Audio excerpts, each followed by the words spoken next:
தேவனுடைய நாம மகிமையடையற்றும். கர்த்தர் தாமே இந்த வசனங்களின் மூலமாய் ஆசீர்வதிப்பாராக. வாசிக்கலாம் நியாயாதிபதிகள் புத்தகம் 6ஆம் அதிகாரம் 11 மற்றும் 12 வசனங்கள். அதற்கு பின்பு கர்த்தருடைய தூதனானவர் வந்து அபியேசியரான யோவாசின் ஊராகிய ஒப்ராவில் இருக்கும் ஒரு கர்வாலி மரத்தின் கீழ் உட்கார்ந்தார். அப்பொழுது அவனுடைய குமாரன் கிதியோன் கோதுமையை மீதியானியரின் கைக்கு தப்புவிக்கிறதற்காக ஆலைக்கு சமீபமாய் அதை போரடித்தான். கர்த்தருடைய தூதனானவர் அவனுக்கு தரிசனமாகி, பராக்கிரமசாலியே, கர்த்தர் உன்னோட இருக்கிறார் என்றார். ஆமென். பராக்கிரமசாலியே, கர்த்தர் உன்னோடு இருக்கிறார். ஆமென். இன்னைக்கு இந்த நாளிலும் இந்த சபைக்கு தேவன் கொடுக்கிற வார்த்தை, கர்த்தர் உன்னோடு கூட இருக்கிறார். பராக்கிரமசாலியே, கர்த்தர் உன்னோடு கூட இருக்கிறார். கர்த்தர் நம்ம கூட இருக்கணும், அதுதான் நமக்கு ஆசீர்வாதம். இந்த பூமியில மனுஷங்க நம்ம கூட இருக்கிறாங்களோ இல்லையோ, நம்ம கூட இருக்கிற ஒரே தெய்வம் இயேசு கிறிஸ்து மாத்திரமே. ஆமென். ஸோ தேவன் நம்ம கூட இருக்கணும். தேவன் நம்ம கூட இருக்கணும் அப்படின்னா நம்ம எப்படி இருக்கணும்னு சொல்லி தான் இன்னைக்கு கர்த்தருடைய வார்த்தை உங்க மத்தியில சொல்ல விரும்புகிறேன். ஸோ இந்த நாளிலும் கூட கர்த்தர் யார் கூட இருப்பார், அப்படி இருக்கிறவங்க எப்படிப்பட்ட காரியங்களை ஆண்டவருக்காய் சாதிக்க முடியும். ஸோ இந்த நாளிலும் இந்த வார்த்தையை கர்த்தர் ஆஸ்வதிப்பாராக. ஆமேன். இந்த மாத வாக்குத்தத்த வார்த்தை கூட, நம்முடைய தேவன் நமக்காக யுத்தம் பண்ணுவார். நெகேமியா 4:20 சொல்லப்பட்டது போல, நம்முடைய தேவன் நமக்காக யுத்தம் பண்ணுவார். ஸோ நமக்காக கிரியை செய்கிற தேவன் ஒருவர் இருக்கிறார், நமக்காக யுத்தம் பண்ணுகிற தேவன் ஒருவர் இருக்கிறார். ஸோ அவர் நமக்காக கிரியை செய்யணும்னா முதல்ல தேவன் என்ன செய்யணும், நம்மோடு கூட இருக்கணும். ஆமேன். நம்மோடு கூட இருந்தாதான் தேவன் நமக்காக கிரியை செய்ய ஆரம்பிக்க முடியும். ஆமேன். நம் வேதத்தில் வாசிக்கிறோம், முற்பிதாக்களோட கர்த்தர் இருந்தார். ஆபிரகாமோட இருந்தார், ஈசாக்கோட இருந்தார், யாக்கோபோட இருந்தார், யோசேப்போட இருந்தார், தாவீதோட இருந்தார். ஸோ தேவன் யார் கூடலாம் இருந்தாரோ அவங்கெல்லாம் பெரிய காரியங்களை செய்தார்கள். அவர்களெல்லாம் தங்களுக்கு விரோதமாக இருந்த சத்துருக்களை ஜெயிக்க கர்த்தர் என்ன செய்தார், பலன் கொடுத்தார். இந்த நாளிலும் கூட கிதியோனை பார்த்து கர்த்தர் சொல்கிறார், பராக்கிரமசாலியே, கர்த்தர் உன்னோடு இருக்கிறார். தேவன் நம்மோடு கூட இருப்பாராக. ஸோ எந்த சூழ்நிலையில் கர்த்தர் இதை சொல்லுகிறார் என்று சொல்லி வாசிப்போம். முதல் அந்த 6ஆம் அதிகாரத்திலே முதல் வசனத்திலிருந்து வாசிமா.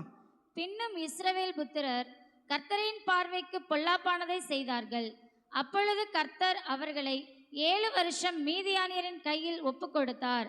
மீதியானியரின் கை இஸ்ரவேலின் மேல் பலத்து கொண்டபடியால் இஸ்ரவேல் புத்திரர் மீதியானியர் நிமித்தம் தங்களுக்கு மலைகளில் உள்ள கெபிகளையும் குகைகளையும் அரணான ஸ்தலங்களையும் அடைக்கலங்களாக்கி கொண்டார்கள்.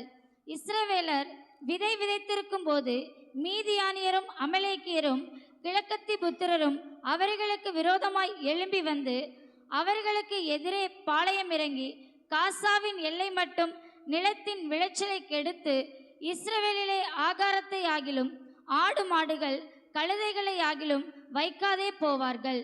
அவர்கள் தங்கள் மிருக ஜீவன்களோடும் தங்கள் கூடாரங்களோடும் வெட்டு கிளிகளைப் போல் திரளாய் வருவார்கள். அவர்களும் அவர்கள் ஒட்டகங்களும் எண்ணி முடியாததாய் இருக்கும். இந்த பிரகாரமாக தேசத்தை கெடுத்துவிட அதிலே வருவார்கள். போதுமா? வாசித்த சம்பவத்துல நம்ம அறிந்து கொள்கிற காரியம் என்னன்னு பார்த்தீங்கன்னா, மீதியானியர்கள் இஸ்ரவேலை அடிமைப்படுத்தி வைக்கிறதான ஒரு காரியம் சொல்லப்பட்டிருக்கிறது. அது எத்தனை வருஷம் பாருங்க, அந்த இடத்துல 7 வருஷமாய் மீதியானுடைய கையில தேவன் இஸ்ரவேலை ஒப்பு கொடுத்து விட்டார். ஏன்னா இஸ்ரவேல் ஜனங்கள் அந்த நியாயாதிபதிகள் காலத்துல பாவம் செய்தபடியினால் அவர்கள் மீதியானுடைய கையில் ஒப்பு கொடுக்கப்பட்டார்கள்.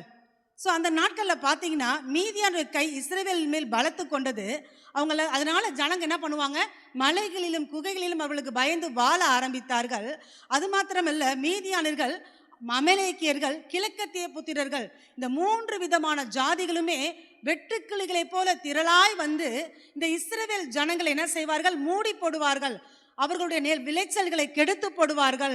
வேத வசனம் சொல்லுகிறது, அவருடைய ஆடுகள் மாடுகள் கழுதைகள் எல்லாத்தையும் ஒன்று இல்லாமல் எல்லாத்தையும் என்ன பண்ணுவாங்க, அழித்து விட்டு கடந்து செல்வார்கள், இல்லைன்னா கொள்ளையடித்து கடந்து செல்வார்கள். ஸோ இஸ்ரவேல் ஜனங்கள் தேவனுடைய ஜனங்களுடையதான எல்லா நன்மைகளையும் கெடுத்து போடும்படியாக மீதியானியர்கள், அமலேக்கியர்கள், கிழக்கத்தி புத்திரர் ஆகிய 3 குரூப்ஸ் என்ன பண்றாங்க, செயல்படுறாங்க. ஸோ மீதியானியர்கள் இப்படி 7 வருஷமாய் இஸ்ரவேல் ஜனங்களை அவங்க என்ன செய்யறாங்க, தீமை செய்கிறவர்களாய் காணப்படுகிறார்கள். இந்த நாளிலும் கூட இஸ்ரவேல் ஜனங்கள் இது நிமித்தம் கர்த்தரிடத்தில் என்ன பண்றாங்க, முறையீடு செய்கிறாங்க, தேவனை நோக்கி பார்க்குறாங்க, ஆண்டவரே எங்களுக்கு உதவி செய்யுங்கன்னு சொல்லி கேட்குறாங்க. அப்பொழுதுதான் கிதியோன்கிறதான ஒரு இரட்சகனை தேவன் எழும்ப பண்ணுகிறார். நியாயாதிபதிகள் வரிசையில் 6வது நபராக இந்த கிதியோன் காணப்படுகிறார். அந்த கிதியோனை குறித்து இன்னைக்கு வேதத்தில் இருக்கிறதான சில காரியங்களை நம்ம வாசிக்க போகிறோம். அதற்கு முன்பாக நம்முடைய வாழ்க்கையில கூட தேவனுடைய பிள்ளைங்க வாழ்க்கையில சில ஆசீர்வாதங்களையும் சில நன்மைகளையுமே பிசாசு கெடுத்து கொண்டு இருக்கிறான். இஸ்ரவேலை ஆசீர்வதிப்பதே கர்த்தருக்கு பிரியும்.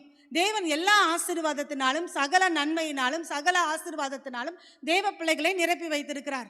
ஆனால் சத்துருவானவன் என்ன செய்கிறான்? தேவ பிள்ளைகள் அதை அனுபவிக்க கூடாதபடி, அந்த நன்மைகளை பெற்றுக்கொள்ள கூடாதபடி அவன் என்ன செய்கிறான்? அவனோடுதான சேனைகளோடு வந்து, எப்படி மீதியானியர்கள் அவன் சேனைகளோடு வந்து கூட அமலேக்கியரை கூட்டிக்கிட்டாங்க. கிழக்கத்திய புத்திரர்கள்னா யாருன்னு பார்த்தீங்கன்னா, இஸ்ரேலுக்கு கிழக்கே அரேபியர்கள் தான் இருக்கிறாங்க. ஸோ அந்த கூட்டத்தார் எல்லாரும் சேர்ந்து வந்து என்ன பண்ணுறாங்க? இஸ்ரேலுக்கு உண்டான எல்லாத்தையுமே நாசம் பண்ணி கொண்டு போகிறார்கள். இன்னைக்கு தேவ ஜனங்களுடைய வாழ்க்கையிலையும் பிசாசனவன் அநேக காரியங்களை நாசம் பண்ணி கொண்டிருக்கிறான். தேவ ஜனங்களுடைய நன்மைகளை திருடி கொண்டு இருக்கிறான். தேவ ஜனங்களுடைய ஆசீர்வாதங்களை எல்லாவற்றையும் சீர்குலைத்து நிக்கிரகம் பண்ணி கொண்டிருக்கிறான். அந்த சூழலில் தேவ ஜனங்கள் இருப்பார்களானால் தேவன் அவர்களை விடுவிக்க வல்லவராக இருக்கிறார். ஆமேன். எப்பங்க? நாம் கர்த்தரை நோக்கி கூப்பிடும் பொழுது. யார் ஒருவர் தன்னுடைய எல்லா சூழ்நிலையிலும் ஆபத்தான நேரத்திலும் கர்த்தரை நோக்கி கூப்பிடுகிறார்களோ அவர்களுக்காக கர்த்தர் இறங்கி வந்து அவர் கிரியை செய்ய வல்லவராக இருக்கிறார். ஆமேன். எத்தனை பேர் விசுவாசிக்கிறீங்க? தேவன் நம்மோடு கூட இருக்கிறார். ஆபத்து காலத்தில் என்னை நோக்கி கூப்பிடு, நான் உன்னை விடுவிப்பேன் என்று சொன்னார். அந்த ஆபத்து காலங்களில் நம்ம கர்த்தரை நோக்கி கூப்பிடும்போது நமக்காக இறங்கி வந்து உதவி செய்ய தேவனாலே ஆகும். ஆமேன். மனுஷங்க உதவி செய்வேன்னு சொல்லுவாங்க, ஆனால் அந்த உதவியெல்லாம் சில நாட்கள் மாத்திரம்தான் ஓடும். சில உதவி செய்வேன்னு சொல்லுவாங்க, அது வார்த்தையில் மட்டும்தான் இருக்கும்.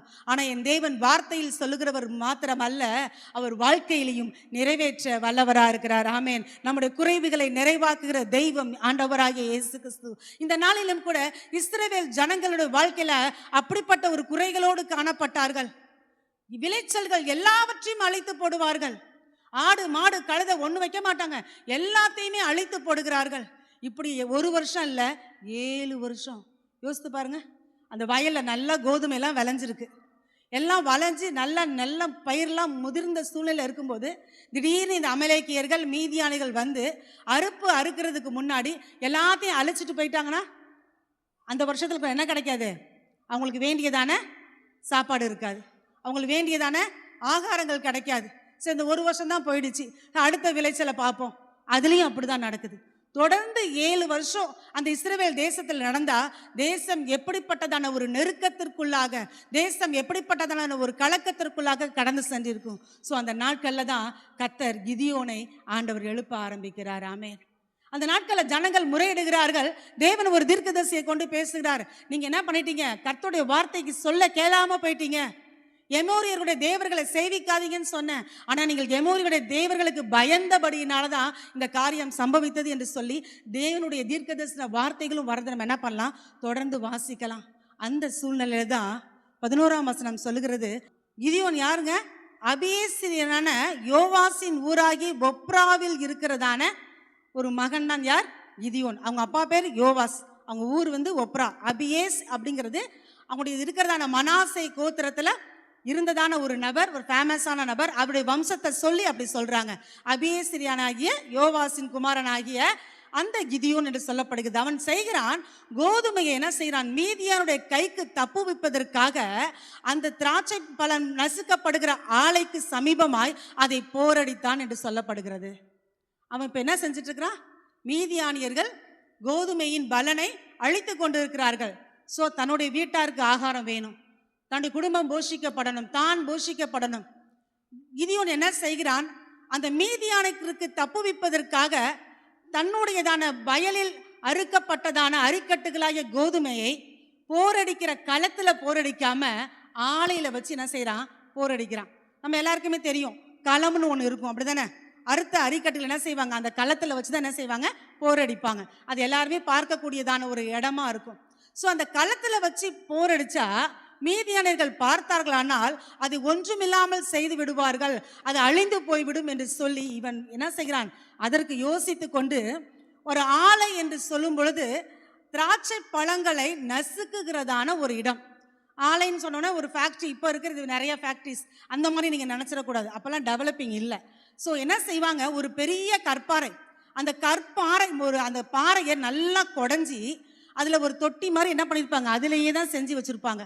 அந்த தொட்டிக்குள்ளே திராட்சை பழங்களை போட்டு என்ன செய்வாங்க, கால்களால் மிதித்து அந்த ரசத்தை என்ன செய்வாங்க, அந்த பிழிந்து எடுப்பாங்க. அந்த தொட்டியில் என்ன செய்யும், வெளியில் ஒரு ஓட்ட மாதிரி இருக்கும், அது வழியாக ரசம் என்ன செய்யும், ஃபில்டர் ஆகி என்ன செய்யும், வந்து கொண்டே இருக்கும். இப்படி தான் திராட்சை பழத்தை ரசத்தை என்ன செய்வாங்க, ரெடி பண்ணுவார்கள். ஸோ இந்த கிதியோன் என்ன செய்கிறான், களத்தில் போரடிக்க வேண்டிய கோதுமையை களத்தில் போரடிக்கல, திராட்சை பழம் பிழியப்படுகிற ஆலையில அந்த தொட்டிக்கு அருகேன்னு தமிழ் பைபிளில் போட்டிருக்கு. ஆனால் இங்கிலீஷ் பைபிளில் பார்த்தீங்கன்னா அந்த தொட்டி உள்ளேயே, ஆலைக்குள்ளேயே அவன் என்ன செய்கிறான், யாருக்கும் தெரியாமல், அந்த தொட்டி ஒரு ஆள் உயரத்துக்கு கூட அந்த தொட்டி இருக்கும். அப்போ கிதியோன் நிற்கிறது கூட தெரியாமல் இருந்திருக்கலாம். ஸோ யாருக்கும் தெரியாமல் அந்த கோதுமையை அங்கே வைத்து அவன் போரடித்து கொண்டிருக்கிறவனாய் காணப்பட்டான். அப்போதான் கர்த்தருடைய தூதனானவர் அவனுக்கு தரிசனமாகி சொல்றாரு, பராக்கிரமசாலியே, கர்த்தர் உன்னோடு கூட இருக்கிறார். அவரோ பயந்து போய் தான் மீதியான கைக்கு தப்பு வைக்க தான் என்ன செய்யறாரு, போரடிச்சிட்டு இருக்கிறாரு.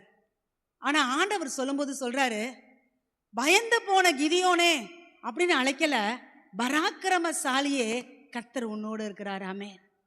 ஆண்டவர் எப்பயுமே இல்லாதவைகளை இருக்கிறவைகளை போல் அழைக்கிற தேவன். மனுஷங்க நம்முடைய பலவீனத்தை பார்த்து தான் சொல்லுவாங்க. யாபேஸ்ங்கிறதான ஒரு மகனை பெற்றெடுக்கும் போது அவன் தாய் பேர் வைக்கிறா, அவன் துக்கத்தின் புத்திரன் என்று சொல்லி யாபேஸ்ன்னு பேர் வைக்கிறா. சூழ்நிலையை பார்த்து பேர் வைக்கிறா. அவளுக்கு என்ன சூழ்நிலையோ தெரியல. யாபேசை பெற்றெடுக்கும் போது அவள் வாழ்க்கையில என்ன துக்கம் வந்துச்சுன்னு தெரியல. ஆனாலும் கூட தான் பிள்ளைக்கு சூழ்நிலையை பார்த்து பெயர் வைக்கிறா. மனுஷங்களும் சூழ்நிலையை பார்த்து தான் அந்த காரியங்களை என்ன பண்ணுவாங்க, செய்வாங்க. ஒரு மனுஷனை பார்க்கும்போது சூழ்நிலையை பார்த்து தான் அவன் நல்லவனா, அவன் கெட்டவனா, அவன் எப்படிப்பட்ட மனுஷன் என்ன பண்ணுவாங்க, சொல்லுவாங்க. ஆனால் தேவன் சூழ்நிலைகளை பார்க்கிறவர் அல்ல, தேவன் நம்முடைய இருதயத்தை பார்க்கிறவராய் காணப்படுகிறார். ஆமென். ஆண்டவர் தன்னுடைய இருதயத்துல கிதியோனை ஒரு பயந்தாங்குழியாவே கர்த்தர் பார்க்கல, ஒரு பயப்படுகிற மனுஷனா பார்க்கல, ஒரு பராக்கிரமசாலியை தான் கர்த்தர் பார்த்தார். ஆமென். மனுஷன் பார்க்கிற விதமாக தேவன் நம்ம பார்ப்பதில்லை. மனுஷன் நம்மளை பார்க்கும் பொழுது அவனுடைய பார்வைகள் எல்லாமே வித்தியாசமா இருக்கும். ஐஸ்வர்யம், பணம் இருந்தால் அவங்களை அதிகமாக மதிப்பாங்க, ஒன்றுமில்லைன்னா மதிக்க மாட்டாங்க, கனவீனம் பண்ணுவாங்க. இதுதான் இந்த உலக வாழ்க்கையா இருக்கும். ஆனால் தேவன் அப்படி பார்க்கல, மனுஷன் பார்க்கிற விதமாக அவர் பார்க்கல. அவர் பராக்கிரமசாலியே என்று சொல்லி அவனுக்குள்ள ஒரு தைரியத்தை கொடுப்பதற்காக தேவன் பார்க்கிறார். ஆமென். ஒரு நாளும் தேவன் சூழ்நிலையை பார்த்து நம்மிடத்தில் பேசுகிறவர் அல்ல. ஆமென். இல்லாதவர்களை இருக்கிறவர்களை போல அழைக்கிறார். நம்ம கிட்ட என்ன இல்லையோ அதுக்கு ஆப்போசிட்டா கர்த்தர் என்ன செய்கிறார், மாற்ற விரும்புகிறார். பயந்து போன கிதியோனை தான் ஆண்டவர் பராக்கிரமசாலியா மாத்துறார். ஒண்ணும் இல்லாதவனை தான் கர்த்தர் ஆசீர்வதித்து பெருக செய்கிற அவர் வல்லவரா இருக்கிறார். ஆடுகளை மேய்த்தவனை தான் அரசனாய் கர்த்தர் மாற்றினார். ஆமென். கழுதையை தேடி போனவனை தான் இஸ்ரவேலின் முதல் ராஜாவாக கர்த்தர் மாற்றினார். ஒரு மனுஷனை உயர்த்துவது தேவனுடைய பார்வைக்கு அற்ப காரியங்க. அவருக்கு இது லேசான காரியம். ஸோ நம்முடைய உயர்த்துவதும் நம்மை ஆசீர்வதிப்பதும் அவருடைய கரத்தில் இருக்கிறது. ஆமென். ஆனால் நம்ம என்ன செய்யணும்? ஸோ இந்த நாளிலும் கூட இந்த கிதியோனை கர்த்தர் கண்டு கொள்ள காரணம் என்ன தெரியுமா? எத்தனையோ வாலிபர்கள் அந்த இடத்துல இருந்திருப்பாங்க, எத்தனையோ மனுஷங்க இருந்திருப்பாங்க. ஆனால் கிதியோனை கர்த்தர் கண்டு கொள்ள காரணம், அந்த கோதுமை அறுப்பின் நாட்கள்ல தனக்கு கொடுக்கப்பட்ட தன்னுடைய நிலத்துல விளைஞ்ச அந்த கோதுமையை பாதுகாக்க அவன் என்ன பண்ணா, பிரயாசப்பட்டான். ஸோ இந்த நாளிலும் கூட இந்த கடைசி நாட்கள்ல, இந்த சபையின் காலங்கள்ல ஆண்டவர் நமக்கு கொடுத்திருக்கிறது என்ன? அன்னைக்கு ஆண்டவர் கிதியோன் கையில, அவனுடைய களஞ்சியத்துல அவனுடையதான வயல்ல விளைந்த கோதுமை அவன் கையில இருந்துச்சு. அதை காத்து கொள்வதற்கு அவன் பிரயாசப்பட்டான், அதை பற்றி கொண்டிருக்க பிரயாசப்பட்டான். ஆனா இன்னைக்கு நம்ம எதை பற்றி கொண்டிருக்க போறோம்? தேவன் நம்மளுடைய கையில என்ன கொடுத்திருக்கிறார்? வாசிங்க, வெளிப்படுத்தின விசேஷம் 3ஆம் அதிகாரம் 11ஆம் வசனம். இதோ சீக்கிரமாய் வருகிறேன், ஒருவனும் உன் கிரீடத்தை எடுத்துக்கொள்ளாதபடிக்கு உனக்குள்ளதை பற்றி கொண்டிரு. ஆண்டவர் என்ன சொல்லுகிறார்?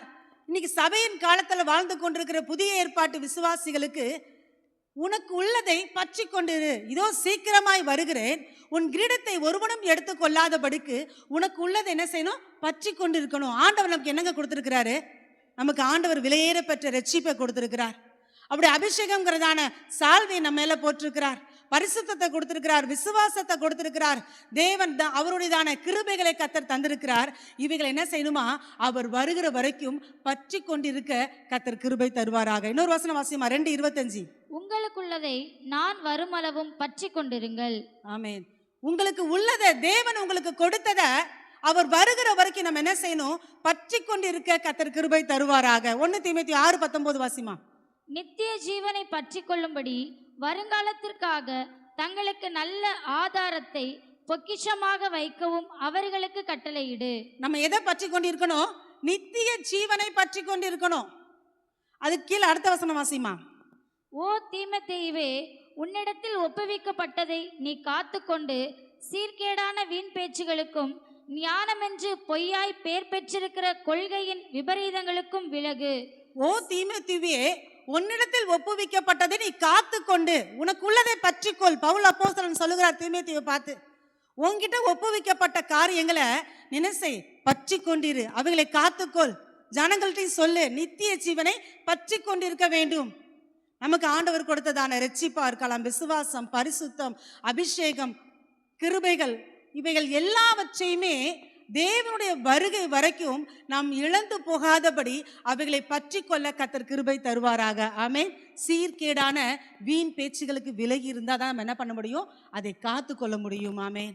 நித்திய ஜீவனை பற்றி கொண்டிரு. ஆண்டவர் நமக்கு நித்திய ஜீவன்கிறதான ஒரு ஆசீர்வாதத்தை கர்த்தர் வச்சிருக்கிறார். அந்த ஜீவன் என்ன செய்யணும்? அவர் வருகிற வரைக்கும் பற்றி கொண்டு இருக்கணும். இல்லை நம்முடைய மரணம் வரைக்கும் என்ன செய்யணும்? அதை பற்றி கொண்டு இருக்கணும். ஸோ இந்த நாளிலும் கூட தேவன் நமக்கு கொடுத்தவைகள் ஒன்றவைகையும் இழந்து போகாதபடிக்கு அவைகளை பற்றி கொண்டிருக்க கர்த்தர் கிருபை தருவாராக. ஆமென். யார் கூடங்க கர்த்தர் இருப்பாரு? நமக்கு உண்டானவைகளை பற்றி கொண்டிருக்கிறவர்களோடு கர்த்தர் இருப்பார். ஆமென். தேவன் நமக்கு கொடுத்தவைகளை இழந்து போகாதபடிக்கு கிதியோன் தன்னுடைய களஞ்சியத்தில் விளைந்ததான தன்னுடையதான அந்த காரியங்களை, அந்த கோதுமைகளை அவன் இழந்து போகாதபடி அவைகளை அவன் என்ன செய்கிறான்?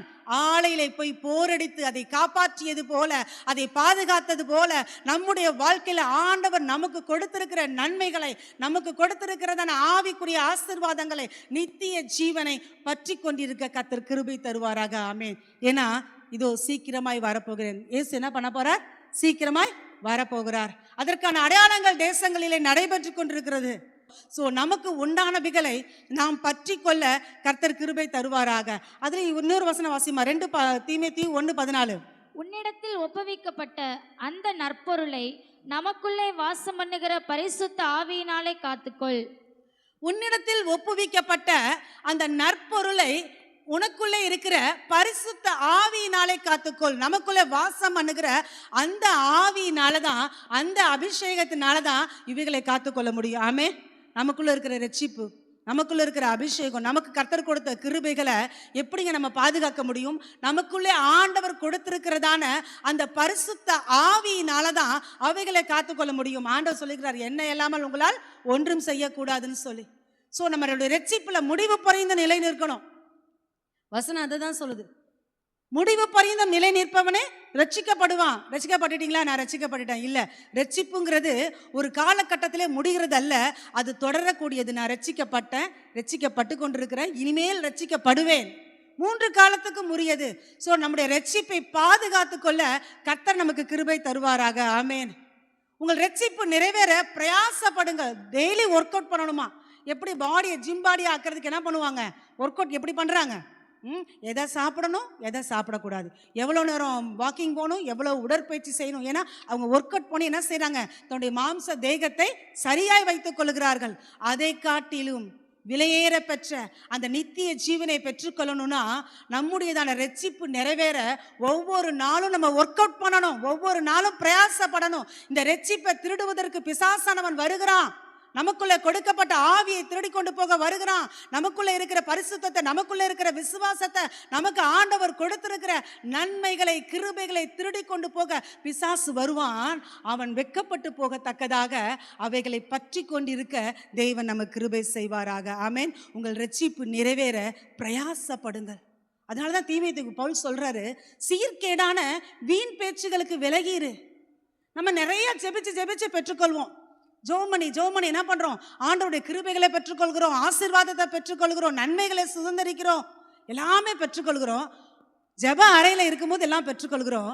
ஆனா ஜெப அறைய வெளியில வந்தது பிறகு நம்முடைய வாயின் வார்த்தையினாலேயே சில காரியங்கள் நம்மை விட்டு விலகி போகிறதை நாம் அறியாமல் இருக்கிறோம். ஆமென். இன்னைக்கு அதை புரிஞ்சுக்கோங்க. நம்முடைய வாழ்க்கை ஒரு வெடிப்புள்ள தொட்டியா இருக்கக்கூடாது. வெடிப்புள்ள தொட்டியில நீங்க தண்ணி எவ்வளோ ஃபில் பண்ணி வச்சாலும் அது ஒரு பக்கமா என்ன பண்ணும், நீர் கசிந்து கொண்டு போயிட்டே இருக்கும். அது எங்க போகுதுன்னு என்ன பண்ணாது, தெரியாது. அதே போல இன்னைக்கு நாம பெற்ற ரட்சிப்பு, நம்ம பெற்ற அபிஷேகம், நம்ம பேசுற வார்த்தையினால அது என்ன பண்ணக்கூடாது, மிஸ் ஆகக்கூடாது. வீண் பேச்சுகளுக்கு விலகி இருக்கணும். பாவம் இல்லாத வார்த்தைகள் இருக்கணும். பக்தி விருத்தி இல்லாத அதாவது பக்தி விருத்திக்கு ஏதுவான வார்த்தைகள் நம்ம பேசணும். கெட்ட வார்த்தை ஒன்றும் உங்கள் வாயிலிருந்து புறப்பட வேண்டாம். கெட்ட வார்த்தை பேச மாட்டோம். ஆனா என்னைக்காவது ஒரு நாள் சண்டை வந்துட்டா இல்லைங்க. நீங்க தேவனுடைய பரிசுத்தவான்கள், தேவனுடைய பரிசுத்த பிள்ளைகள்னா உங்க வாய் என்ன செய்யணும், காத்துக்கொள்ளணும். தாவீது சொல்லும்போது சொல்றார், என் வாய்க்கு காவல் வையும் ஆண்டவரே, என் உதடின் வாசலை காத்துக்கொள்ளும். பேசக்கூடாது. மனைவியை பேசக்கூடாது, கணவனை பேசக்கூடாது, பிள்ளைகளை பேசக்கூடாது. நீங்க கெட்ட வார்த்தை போட்டு பேசுனீங்கன்னா உங்களுக்குள்ள ஆவியானவர் இருக்க மாட்டார், அவர் துக்கப்படுவார். ஸோ ஆவியானவர் துக்கப்படுகிற வார்த்தைகள் நமக்குள்ள என்ன பண்ணக்கூடாது, வரக்கூடாது. அதே போல விசுவாச குறைவான வார்த்தை என்ன பண்ணக்கூடாது, வரக்கூடாது.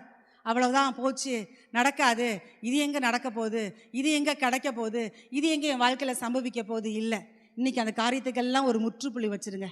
செய்வார், தேவன் நடத்துவார். தாவீது சொல்லும்போது இப்படிதான் சொல்றார், கர்த்தர் எனக்காக யாவையும் செய்து முடிப்பார். ஆமென். நீதிமொழிகள் ஒரு வசனம் இருக்கு பாருங்க, ஆரோக்கியமுள்ள நாவு ஜீவ விருட்சமா. ஜீவ விருட்சம்னா என்னங்க, ஏதேன் தோட்டத்தில் அன்னைக்கு இருந்ததான கனி, ஜீவ விருட்சத்தின் கனி. அப்போ நாவு எப்படியா, ஆரோக்கியமுள்ள நாவு. நம்ம நாவு ஆரோக்கியமா பேசணும். நம்முடைய நாவு நல்ல வார்த்தைகளை பேசணும். நம்முடைய நாவு விசுவாச வார்த்தைகளை பேசணும். ஸோ தேவன் பார்த்து கொண்டே இருக்கிறார்.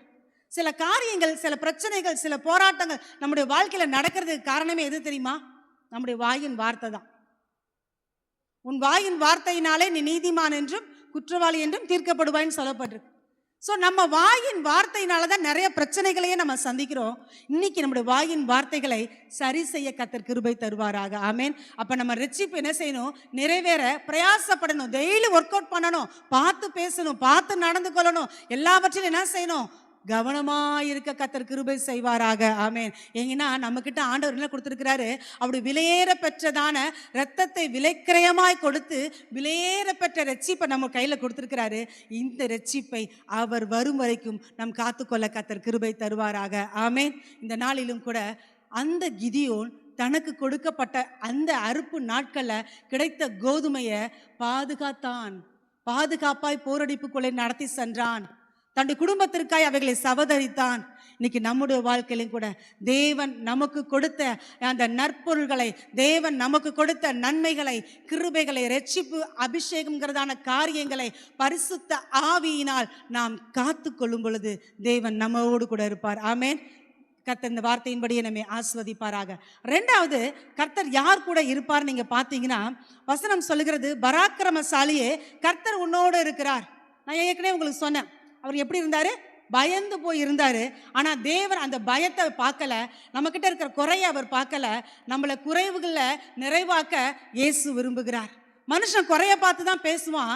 ஆனா தேவன் நம்முடைய குறைவை பார்க்கறது அல்ல, நம்மளுக்குள்ள இருக்கிறதான நிறைவை பார்க்க அவர் விரும்புகிறார். அதனாலதான் தேவன் நம்மளை பராக்கிரமசாலி என்று சொல்லி அழைக்கிறார். அது மாத்திரம் இல்லாம பயம் உள்ளவர்கள் சத்ருவை என்ன பண்ண முடியாது, ஜெயிக்க முடியாது. பயத்தோடு இருக்கிறவங்கள ஆண்டவர் என்ன பண்ண முடியாது, பயன்படுத்த முடியாது. அவன் சத்ருவை என்ன பண்ண முடியாது, ஜெயிக்க முடியாது. நீங்க இது குறித்து 7ஆம் அதிகாரத்தில் நீங்க பார்ப்பீர்களானால், அந்த 7ஆம் அதிகாரத்தில் யுத்தத்துக்காக ஒரு படையா அந்த கிதியோன் திரட்டுவார். 32,000 பேர் வந்துருவாங்க. அப்ப ஆண்டவர் சொல்வாரு, இவ்வளவு பேரை வச்சு நம்ம ரட்சிப்புகளை என்ன பண்ண முடியாது, ரட்சிப்பை கொடுக்க முடியாது. ஒருவேளை வெற்றி கிடைக்கும் பொழுது ஒருவேளை இந்த ஜனங்க என்ன சொல்லுவாங்க, என்னாலதான் இந்த வெற்றி கிடைச்சிச்சுன்னு சொல்லுவாங்க. அதனால கிதியோனை பார்த்து சொல்றாரு, பயமும் திகிலும் உள்ளவர்கள் புறப்பட்டு என்ன செய்ய சொல், இந்த இடத்தை விட்டு போக சொல்லு அப்படின்னு ஆண்டவர் சொல்லுவார். அதே போல 32,000 பேர்ல பயமும் திகிலும் உள்ளவர்கள் நீங்க இருக்க வேண்டாம் கிதியோன் சொல்லும் போது நீங்க பார்ப்பீங்களானால், அந்த பயமும் திகிலும் உள்ளதான 22,000 பேர் என்ன செஞ்சிடறாங்க, அந்த இடத்த விட்டு போயிடுறாங்க. மீதி எத்தனை பேர் இருக்கிறாங்க, 10,000 பேர் தான் இருக்கிறாங்க. அவர்களிலுமே ஆண்டவர் சில பேர் என்ன பண்றாரு, ஃபில்டர் பண்றார். இந்த நாளிலும் கூட பயமும் திகிலும் உள்ளவர்கள் சத்துருவை ஜெயிக்க முடியாது. ஆமே. இந்த கிதியோனுக்குள்ளேயும் பயம் இருந்துச்சு. ஒரு சமயம் இந்த படையில போய் ஆண்டவர் சொல்வாரு, நான் உனக்கு வெற்றியை கொடுக்குறேன்னு சொல்லும்போது நிறைய அடையாளத்தை கேட்கிறார். அது மாத்திரம் இல்லாம அடுத்து பார்த்தீங்கன்னா, உனக்கு பயமா இருந்துச்சுன்னா நீ என்ன செய், அந்த மீதியோடைய பாளையத்துக்கு போ, உன் வேலைக்காரனை கையில பிடிச்சிட்டு போ, அங்க நடக்கிற சம்பவத்தை பாருன்னு சொல்வார் ஆண்டவர். அதே போல இரவு நேரத்துல அந்த தன்னுடைய வேலைக்காரன் பூராவை அழைத்து கொண்டு கிதியோன் போவான். கிதியோன் போய் அங்கே போய் பார்க்குறான். அங்கே கூடாரத்தில் மீதியானர்கள் கூடாரம் போட்டு உட்காந்துருக்குறாங்க. அதில் நைட்டில் காவலாளர்கள் பேசிக்கிறாங்க, ஒரு கனவு ஒரு சொப்பனம் உனக்கு கண்டேன்டா அப்படின்னு சொல்லி. என்ன சொப்பனம்னு பார்த்தீங்கன்னா, ஒரு அப்பம் என்ன செய்கிறது, புரண்டு வருகிறது. அது புரண்டு வந்து என்ன செய்கிறது, நம்முடைய கூடாரத்தின் மேல் மோதுகிறது. அப்போ அது யாருன்னா கிதியோன். அப்போ அந்த இடத்துல கிதியோன்கிற ஒரு மனுஷனை கொண்டு மீதியானியரை கர்த்தர் முறியடிக்க போகிறார் என்று சொல்லி அவர்களுக்குள்ளே பேசிக் கொள்கிறார்கள். இதை கேட்ட உடனே கிதியோனுக்கு என்ன செய்கிறது, இன்னும் கொஞ்சம் ஒரு தைரியம் வருகிறது, இன்னும் கொஞ்சம் அவனுக்குள்ள விசுவாசம் வருகிறது. இந்த நாளிலும் கூட ஆண்டவராகிய கர்த்தர் நமக்கு பயிற்றுவிக்கிறார். ஆமென். விசுவாசத்துல வளர ஆண்டவர் பயிற்றுவிக்கிறார். பயம் இல்லாது இருக்க வாழ கர்த்தர் கிருபை செய்கிறார். ஸோ பயம் எங்க இருக்கோ அங்க பிசாசோட கிரியைகள் காணப்படும். நம்ம பயப்படுற நேரம் தான் பிசாசு அவனுடைய கிரியைகளை செய்ய ஆரம்பிப்பான். சத்ரு அவனுடைய காரியங்களை செய்ய ஆரம்பிப்பான். ஒரு நாளும் கர்த்தருடைய பிள்ளைங்க பிசாசுக்கு எப்படி இருக்கணும், எதிர்த்து நிற்கணும். அப்பொழுது அவங்களை வீட்டு என்ன செய்வான், ஓடி போவான். ஆமா, நான் யாருக்கு பயப்படணும், கர்த்தருக்கு பயப்படணும். ஆனா தேவ ஜனங்க என்ன செஞ்சிடறாங்க, சில சமயத்துல அப்படியே மாத்தி செஞ்சிடறாங்க. பிசாசுக்கு பயந்துருவாங்க, மனுஷனுக்கு பயந்துருவாங்க. ஆனால் கர்த்தருடைய பிரமாணங்களுக்கு என்ன பண்ணுவாங்க, எதிர்த்து நிற்கிறவங்களா இருப்பாங்க. என்னாலலாம் இப்படி வாழ முடியாதுப்பா, என்னாலலாம் இப்படி இருக்க முடியாதுப்பா. இல்லை, தேவனுக்கு கீழ்ப்படிந்திருங்கள், பிசாசுக்கு எதிர்த்து நில்லுங்கள், அப்பொழுது அவன் உங்களை விட்டு என்ன செய்வான், ஓடி போவான் என்று சொல்லப்பட்டிருக்கிறது. இந்த நாளிலும் கூட பயத்தோடு இருக்கிறவர்களை தேவன் பயன்படுத்த முடியாது. வாசிங்கம்மா, 6ஆம் அதிகாரம் 12ஆம் வசனம் வாசிங்க. கர்த்தருடைய தூதனானவர் அவனுக்கு தரிசனமாகி, பராக்கிரமசாலியே, கர்த்தர் உன்னோட இருக்கிறார் என்றார். இன்னொரு வசனம் வாசிங்க, 16. அப்பொழுது கர்த்தர் அவனை நோக்கி பார்த்து, உனக்கு இருக்கிற இந்த பலத்தோட போ, நீ இஸ்ரவேலை மீதியானியரின் கைக்கு நீங்களாக்கி ரட்சிப்பாய், உன்னை அனுப்புகிறவர் நான் அல்லவா என்றார். 16. அதற்கு கர்த்தர், நான் உன்னோட கூட இருப்பேன், ஒரே மனுஷனை முறியடிப்பது போல நீ மீதியானியரை முறியடிப்பாய் என்றார். ஒரே மனுஷனை முறியடிப்பது போல நீ மீதியானியரை முறியடிப்பாய். ஆண்டவர் சொல்லுகிற வார்த்தை அதுதான். ஸோ நம்முடைய வாழ்க்கையில் நமக்கு விரோதமாய் நம்முடைய நன்மைகளை கெடுக்கிற சத்துருக்களை கர்த்தர் நம்மை கொண்டே முறியடிக்க விரும்புகிறார். ஆமேன். அதுக்கு நம்ம என்ன செய்யணும், நமக்கு உள்ளவைகளை பற்றி கொண்டிருக்க கர்த்தர் கிருபை செய்வாராக. அடுத்து பயமில்லாமல் இருக்க கர்த்தர் கிருபை செய்வாராக. பிசாசுக்கு எதிர்த்து நிற்கிற ஒரு கிருபையை கர்த்தர் நமக்கு தருவாராக. 3வது ஆண்டவர் சொல்லுகிற ஒரு காரியத்தை வாசிங்க, 25ஆம் வசனம் வாசிங்கம்மா. அன்று ராத்திரியிலே கர்த்தர் அவனை நோக்கி, நீ உன் தகப்பனுக்கு இருக்கிற காளைகளில் 7 வயதான 2ஆம் காளையை கொண்டு போய் உன் தகப்பனுக்கு இருக்கிற பாகாலின் பலிபீடத்தை தகர்த்து அதன் அருகே இருக்கிற தோப்பை வெட்டி போட்டு இந்த கற்பாறை உச்சியிலே பாங்கான ஒரு இடத்தில் உன் தேவனாகிய கர்த்தருக்கு ஒரு பலிபீடத்தை கட்டி அந்த 2ஆம் காளையை கொண்டு வந்து அதை நீ வெட்டி போட்ட தோப்பினுடைய கட்டை விறகுகளின் மேல் சர்வாங்க தகனமாக பலியிட கடவாய் என்றார். அப்பொழுது கிதியோன் தன் வேலையாட்களில் 10 பேரை சேர்த்து கர்த்தர் தனக்கு சொன்னபடியே செய்தான். அவன் தன் தகப்பன் குடும்பத்தாருக்கும் அந்த ஊர் மனுஷருக்கும் பயப்பட்டபடியினாலே அதை பகலிலே செய்யாமல் இரவிலே செய்தான். கர்த்தர் தனக்கு சொன்னபடியே செய்தான். என்ன சொன்னாரு, பாகால்களை அழித்து விடு. இந்த மீதியானவர்களுடைய சிறையிருப்பே இஸ்ரவேல் அவங்க சிறைப்பிடிக்க காரணமே என்னன்னா, இஸ்ரவேல் ஜனங்கள் கர்த்தரை விட்டுட்டு என்ன பண்ணிட்டாங்க, பாகால்களை சேவிக்க ஆரம்பிச்சுட்டாங்க. அந்த எமோரியர்களின் தேவனுக்கு என்ன செஞ்சாங்க, பலிபீடங்களை கட்டவும் பலிகளை செலுத்தவும் ஆரம்பித்து விட்டார்கள். ஸோ இதை அறிந்ததான கர்த்தர் அந்த சிறையிருப்பை அனுமதிக்கிறார். இப்போ கிதியோன் மூலமாக அந்த ரட்சிப்பை ஆண்டவர் கொடுக்க ஆரம்பிக்கிறார். அப்போ கிதியோன் சொல்றாரு, நான் உனக்கு ஒன்று சொல்றேன், அதன்படி செய். உன் தகப்பன் வீட்டில் ஒரு காளை இருக்கு. என்ன காளை பாருங்கன்னா, 2வது காளை, அது பிறந்தது 2வது காளை. அடுத்து 7 வயசான ஒரு காளை. அதை கொண்டு வந்து நீ என்ன செய், பாகாலுடைய பலிபீடங்கள் எல்லாம் இடித்து அங்கேயே ஒரு கற்பாறையில் ஒரு பலிபீடத்தை கட்டி அந்த காளை என்ன செய், சர்வாங்க தகன பலியிடு என்று சொல்லி கிதியோனுக்கு கர்த்தர் சொல்லுகிறார். அது என்ன அக்யூரேட்டாக கர்த்தர் சொல்கிறாரு, 7 வயசு காலன்னு சொல்லி. ஏன் தெரியுமா, 7 வருஷம் மீதியானியருக்கு இஸ்ரவேல் ஜனங்கள் அடிமைப்பட்டு கிடக்கிறார்கள். 7 வருஷமா இஸ்ரவேல் ஜனங்களுடைய ஆடுகள், மாடுகள், கழுதைகளை இந்த மீதியானியர்கள் கெடுத்து போட்டார்கள். ஆனா கிதியோனுடைய தகப்பன் என்ன செய்கிறார்?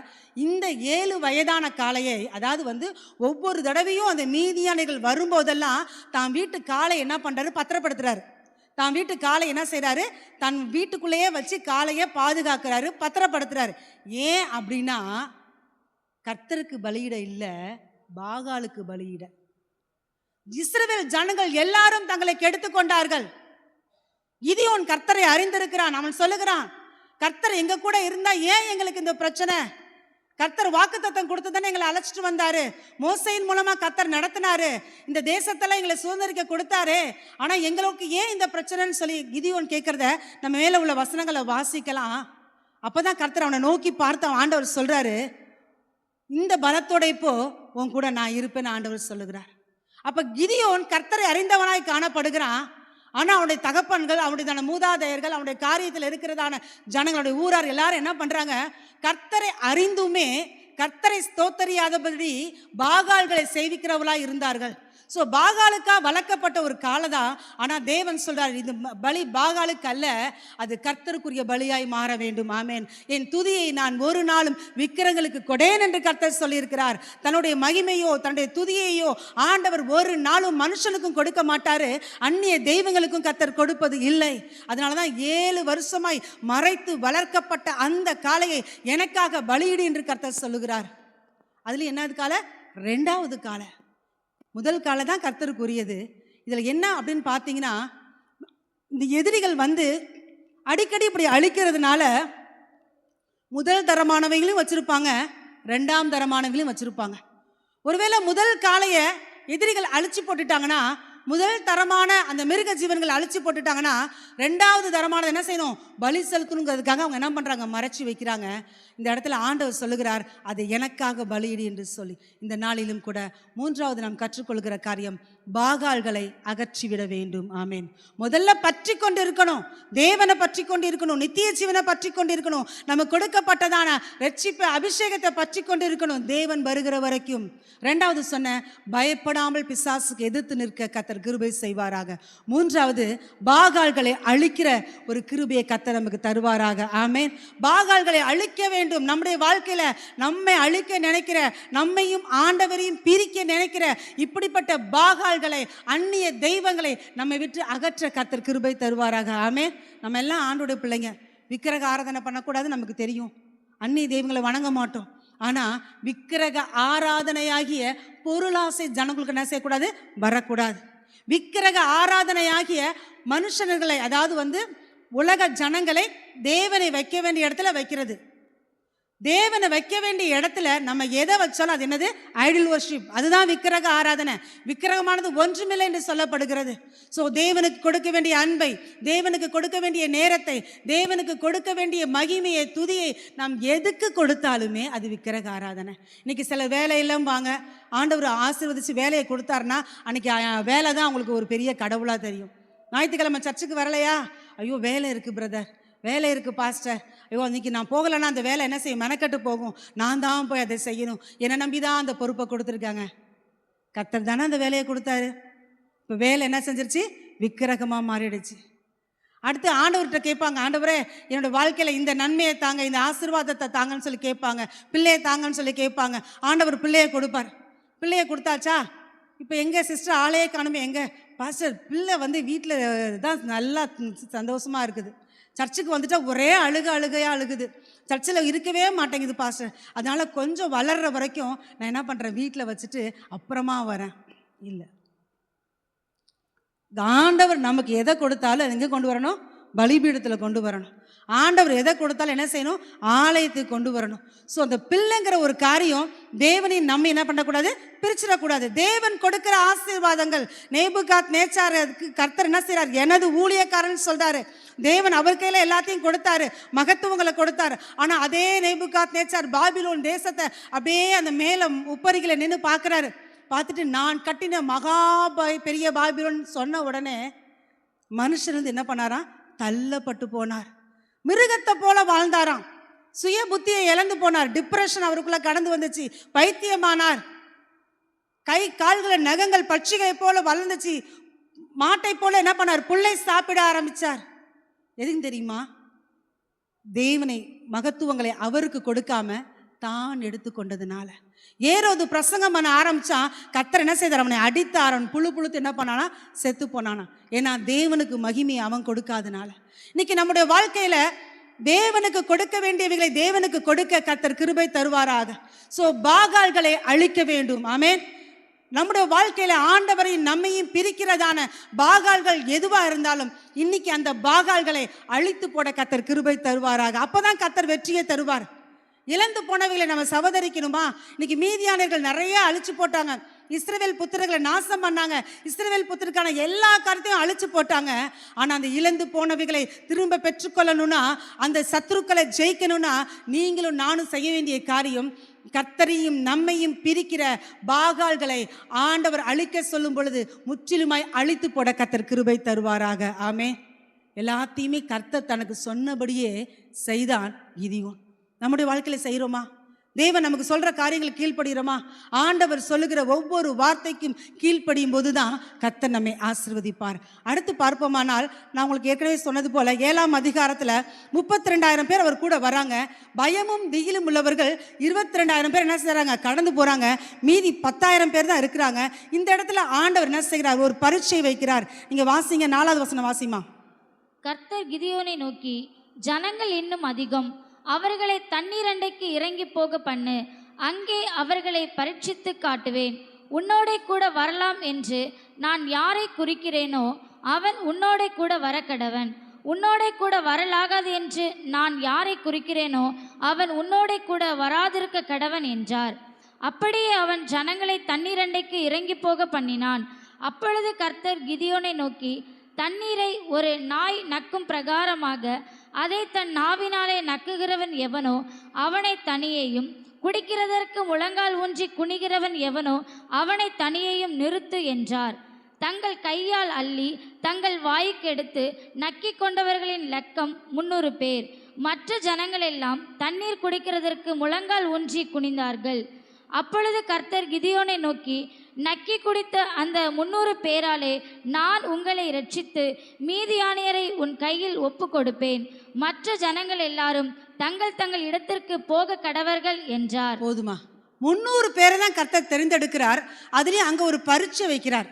அடுத்து பரீட்சையில நம் வெற்றி பெற கர்த்தர் கிருபை தருவாராக. நம்ம எல்லாருடைய வாழ்க்கையிலுமே நிறைய டெஸ்டிங் பீரியடை கர்த்தர் அனுமதிக்கிறார். ஆபிரகாமுக்கு ஒரு டெஸ்டிங் பீரியட் வந்துச்சு. ஆண்டவர் தான் ஆபிரகாமுக்கு அழைத்தாரு, ஈசாக்க கொடுத்தாரு. இப்ப சொல்றாரு, உன் ஒரே குமாரனை, உன் ஏக சுதனை மோரியா தேசத்துல என்ன செய்ய, அந்த மோரியா மலையில எனக்காக பலியிடுன்னு சொன்னார். ஆபிரகாம் அதை செய்ய முயற்சி பண்ணினதுனால, கத்தியை ஓங்கினதுனால அந்த பரீட்சையிலே அவர் ஜெயித்தார். ஆமேன். இன்னைக்கு நம்முடைய வாழ்க்கையில நிறைய டெஸ்டிங் பீரியடை கர்த்தர் அனுமதிக்கிறார். அவைகள் எல்லாவற்றிலும் ஜெயம் பெற கர்த்தர் கிருபை தருவாராக. இந்த இடத்துல அந்த ஜனங்களுக்கு ஒரு டெஸ்டிங் காரியத்தை வைக்கிறார். என்னன்னு பார்த்தீங்கன்னா, என்ன பரீட்சை அப்படின்னு பார்த்தீங்கன்னா, தண்ணீர் உள்ள இடத்துக்கு கூட்டிகிட்டு போய் அங்கே தண்ணி குடிக்க டெஸ்ட் பண்ணுறார் கிதியோன். எப்படி தண்ணி குடிக்கிறாங்கன்னா, ஒரு சில குரூப் என்ன பண்ணுறாங்க, இப்படி நின்றுக்கிட்டே கீழே தண்ணி என்ன செய்கிறாங்க, அப்படியே 2 கையால் மொண்டு தன் வாய்க்கு எடுத்து இப்படி நக்கி குடிக்கிறாங்க. ஒரு குரூப் என்ன செய்கிறாங்க, முழங்கால் படியிட்டு குனிந்து அந்த தண்ணீரை எடுத்து என்ன செய்கிறாங்க, குடிக்கிறாங்க. அவங்களும் தண்ணீரை இப்படி எடுத்து தான் குடிக்கிறாங்க. ஒருத்தவங்க ஸ்டாண்டிங்கில் இருக்கிறாங்க, ஒருத்தவங்க முழங்கால் படியிட்டு குடிக்கிறாங்க. ஸோ 2 குரூப் இருக்கிறாங்க. இதில் ஆண்டவர் என்ன சொல்கிறாரு, அந்த முழங்கால் படியிட்டு குடித்தாங்கல்ல, அவங்களெல்லாம் திரும்பி போக சொல்லிடு. ஆனால் ஒரு நாய் நக்குவது போல தண்ணியை கையால் எடுத்து இப்படி குடித்தாங்க பார்த்தியா, அவங்கள மாத்திரம் நீ செலெக்ஷன் பண்ணு அப்படின்னு ஆண்டவர் சொல்கிறார். ஸோ அப்படி செலக்ட் பண்ணவங்க எத்தனை பேர்?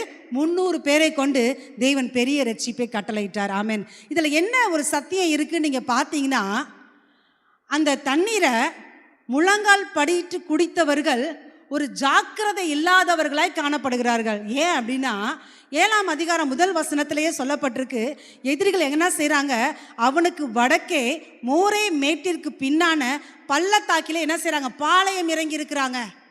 ஸோ அந்த தண்ணீர் நதிக்கு ஊற்றுக்கு பக்கத்திலே தான், கொஞ்சம் அருகாமையில் தான் எதிரிகள் பாளையம் இறங்கி இருக்கிறார்கள். அப்போ எதிரிங்க இருக்கிற இடத்துல ஒரு மனுஷன் எப்படி இருக்கணும், ஒரு ஜாக்கிரதை உள்ளவங்களா இருக்கணும்.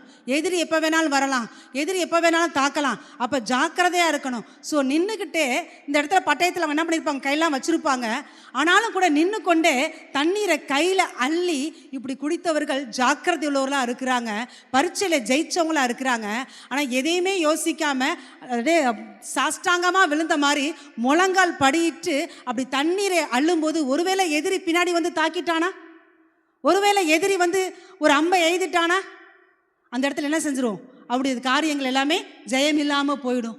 ஸோ ஒரு ஜாக்கிரதை இல்லாதவர்களாக இருக்கிறதான அவர்களை தேவன் என்ன செய்கிறார், திருப்பி அனுப்பிவிட விரும்புகிறார். ஸோ இன்றைக்குமே பிசாசனவன் எவனை விழுங்கலாம் என்று கெர்ச்சிக்கிற சிங்கம் போல அவன் என்ன பண்ணுறான்னா சுற்றி வகை தேடி திரிகிறான். வகை என்று சொல்லும்போது ரீசன் தேடுறான்.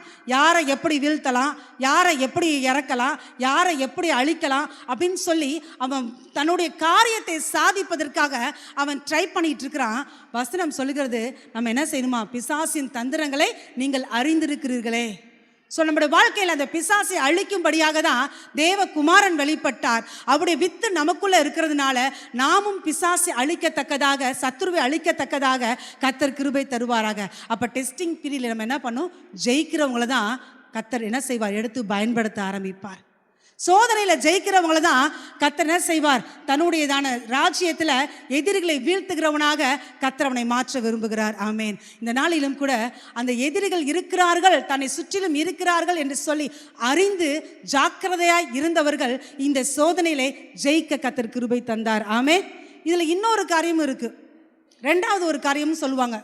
என்ன அப்படின்னா, அந்த காலகட்டத்தில் இந்த பாகால்களை தெய்வமாய் வணங்கும் போது இயற்கை தெய்வத்தையும் வணங்கினாங்களாம்.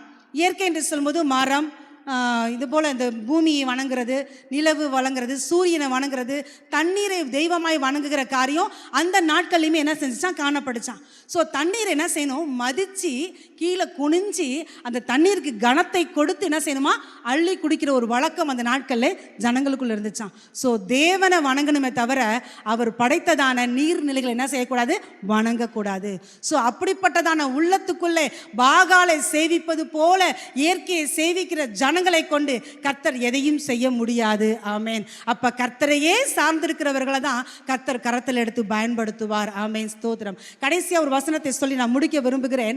அடுத்து பார்த்தீங்கன்னா பட்டயத்தை கையில் எடுக்கிறதான ஒரு காரியங்கள், அதை தொடர்ந்து நீங்க வாசித்து பார்த்தீங்கன்னா தேவன் அந்த 300 பேரை கொண்டு தேவன் யுத்தத்தை ஆரம்பிக்கிறார். அந்த இடத்துல ஆண்டவர் ஒப்பு கொடுப்பேன்னு சொல்லுகிறாரு.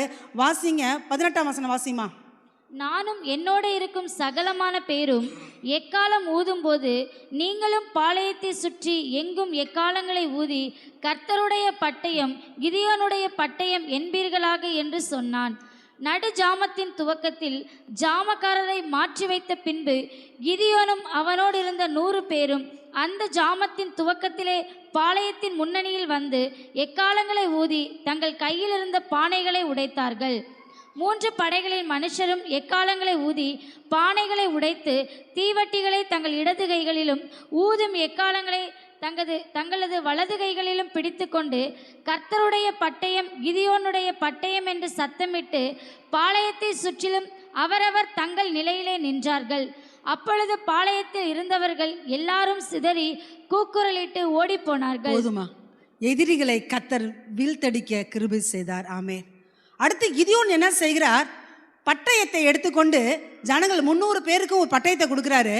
அடுத்து பாருங்க, ஒரு பானையை கொடுக்குறாரு, ஒரு தீவட்டியை கொடுக்குறாரு. ரொம்ப வித்தியாசமான ஒரு காரியமா இருக்கு பாருங்க. ஒரு கையில பட்டயம், ஒரு கையில் என்ன செய்கிறது, பானை. அந்த பானைக்குள்ள என்ன இருக்கு, தீவட்டி இருக்கு. அது எல்லாம் இருக்கணும்.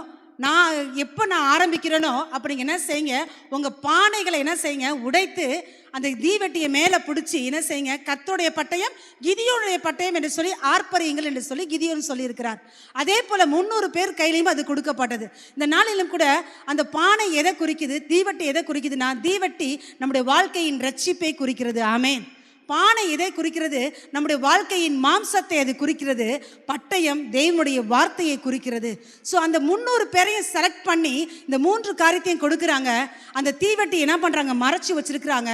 இப்போ மண்பாண்டமாகிய நமக்குள்ள ரட்சிப்பு இருக்கிறது. மண்பாண்டமாகிய நமக்குள்ள கிறிஸ்து பிரகாசிக்கிறார். உள்ள ஆண்டவராகிய இயேசு இருக்கிறார். மண்பாண்டம் என்ன செய்கிறது? அவரை சூழ்ந்து இருக்கிறது. இன்னொரு கையில் என்ன இருக்கிறது? கர்த்தருடையதான பட்டயம், தேவனுடைய வார்த்தை நமக்குள்ள இருக்கணும். இந்த இடத்துல கிதியோன் சொல்லுகிறதான அந்த வார்த்தையை கேட்டு ஜனங்கள் என்ன செய்கிறார்கள்? பானையை உடைக்கிறாங்க. நடு ஜாமத்தில் மீதியானர்கள் பாளையத்தில் எல்லாம் உறங்கி கொண்டிருக்கிறாங்க. பாளையத்தை சூழ்ந்து இருக்கிற இவங்க 3 படையா இருக்கிறவங்க என்ன பண்ணாங்க? பிரிஞ்சு நிற்கிறாங்க. பிரிஞ்சு எல்லா பக்கமும் நின்று பாளையத்தை ரவுண்டு பண்ணி இப்போ என்ன செய்கிறாங்க? மண்பானை என்ன பண்ணுறாங்க? ஒருத்தர் இன்னொருத்தோட சேர்ந்து என்ன பண்ணுறாங்க? உடைக்கிறாங்க. இப்படி உடைக்கும் பொழுது மண்பானை உடையுது, தீவெட்டி தெரியுது. திடீரென்று பாளையத்தை சுற்றிலும் ஒரு தீவெட்டியாக இருந்தால் எப்படி இருக்கும்? யோசித்து பாருங்க. மீதியானியர்கள் பயந்து போனார்கள். அவர்களுக்குள்ளே கலக்கம் வர ஆரம்பித்தது. அவர்களுக்குள்ளே ஒருவருக்கு விரோதமாய் ஒருவரை என்ன பண்றாங்க? அடித்துக் கொள்ளுகிற அளவுக்கு தேவன் அந்த காரியங்களை கிரியை செய்ய ஆரம்பித்தார். அது மாத்திரமல்ல, அந்த பானை உடைக்கப்பட்டுச்சு. தீவெட்டியை பிடிக்க ஆரம்பிச்சாங்க. இன்னொரு கையில் பட்டயத்தை எடுத்து அவர்களை துரத்த ஆரம்பித்தார்கள். துரத்தி அவர்கள் மீதியானியர்களையும் அவர் கூட இருந்த எல்லாரையும் அழித்து போட்டு, வசனம் சொல்லுகிறது அந்த 7ஆம் அதிகாரம் கடைசி வசனத்தில் அந்த மீதியானின் அதிபதிகளுடைய தலைகளை கிதியோனிடத்திற்கு கொண்டு வந்தார்கள். ஆமே. இந்த நாளிலும் கூட இந்த இவ்வளவு நாட்கள் இஸ்ரவேல் ஜனங்களை கொடுமைப்படுத்தின, இஸ்ரவேல் ஜனங்களை சங்கடப்படுத்தின, தீய சக்திகளாய் இருந்து செயல்பட்ட அந்த மீதியானியர்களை கர்த்தர் கிதியோனை கொண்டு என்ன செய்தார்? முறியடித்தார். ஆமென். நம்ம கையில் என்னங்க இருக்கணும்? ஆவிக்குரிய பட்டயமாகிய வசனம் இருக்கணும். பிசாசை எப்படிங்க ஜெயிக்க முடியும்? வார்த்தையை கொண்டு தான் ஜெயிக்க முடியும். கர்த்தர் நமக்கு எழுதி கொடுத்திருக்கிற வார்த்தை, கர்த்தர் நமக்கு சொன்ன தேவனுடைய வார்த்தை. ஆமென். ஏசு எப்படி பிசாசை ஜெயித்தாரு? ஏசு 40 நாள் உபவாசம் இருந்தார். உபவாசம் இருந்த உடனே வனாந்தரத்துக்கு கொண்டு போகப்பட்ட அந்த சூழ்நிலையில் பிசாசன் என்ன பண்ணுறான்? அவரை சோதிக்கும்படியாக வருகிறான். ஸோ அந்த பிசாசனுடைய எல்லா சோதனைகளையும் எழுதியிருக்கிறதே என்று சொல்லி அவர் அநேக வசனங்களை சொல்லி பிசாசை ஜெயித்தார். ஆமேன். நம்முடைய வாழ்க்கையில் கூட தேவன் நமக்கு எழுதி கொடுத்துருக்கிற கிருபையுள்ள வாக்குத்தத்தங்கள், வசனங்கள், நிறைய காரியங்களை கர்த்தர் கொடுத்துருக்கிறாரு. வசனத்தை வாசிக்கணும். வாசித்து என்ன பண்ணும்? கிளைம் பண்ணி ஜோம் பண்ணணும். பொல்லாப்பு உனக்கு நேரிடாது, வாதை உன் கூடாரத்தை அணுகாதுன்னு சொன்னீங்களே ஆண்டவரே. என் குடும்பத்தை வாதை அணுக முடியாது, என் குடும்பத்துக்கு விரோதமாக இருக்கிற சத்ருவை இயேசுவின் நாமத்திலே நான் மேற்கொள்கிறேன்னு சொல்லி ஜெபிக்கணும். நம்முடைய வாழ்க்கையில் கர்த்தர் எழுதி கொடுத்த ஒவ்வொரு வார்த்தைகளும் ஆவிக்குரிய பட்டயங்களாய் எடுத்து பிசாசோடு யுத்தம் பண்ணி ஜெயிக்க, நமக்கு விரோதமாக எழும்பி இருக்கிற நம்முடையதான நன்மைகளை கெடுத்து கொண்டு இருக்கிற நம்முடைய ஆசீர்வாதங்களை திருடி கொண்டு போன சத்துருக்களை ஜெயிக்க கர்த்தர் கிருபை தருவாராக. ஆமேன். அடுத்து யாருங்க சத்துருவை ஜெயிக்க முடியும் தெரியுமா? தீவெட்டி உள்ளே இருக்குது, மண்பானை வெளியில் இருக்குது. மண்பானை உடைக்கப்பட்டாதான் தீவெட்டி என்ன செய்யும்? பிரகாசிக்க முடியும். ஆமேன். தீவெட்டிங்கிறது ரட்சிப்பை குறிக்குதுன்னு நான் சொன்னேன். மண்பானை நம் மாம்சத்தை குறிக்குது. மாம்சத்தை உடைக்கணும். மாம்சத்தின் கிரியைகள் வெளியரங்கமாக இருந்தால் சத்ருவை நாம் ஜெயிக்க முடியாது. மாம்சத்தின் கிரியைகளை அழிக்கும்படிக்காக தேவன் நம்ம கிருபை தருவாராக. ஆமென். கிறிஸ்துவின் உடையவர்கள் மாம்சத்தையும் அதன் ஆசை இச்சைகளையும் என்ன பண்ணியிருக்கிறாங்களா?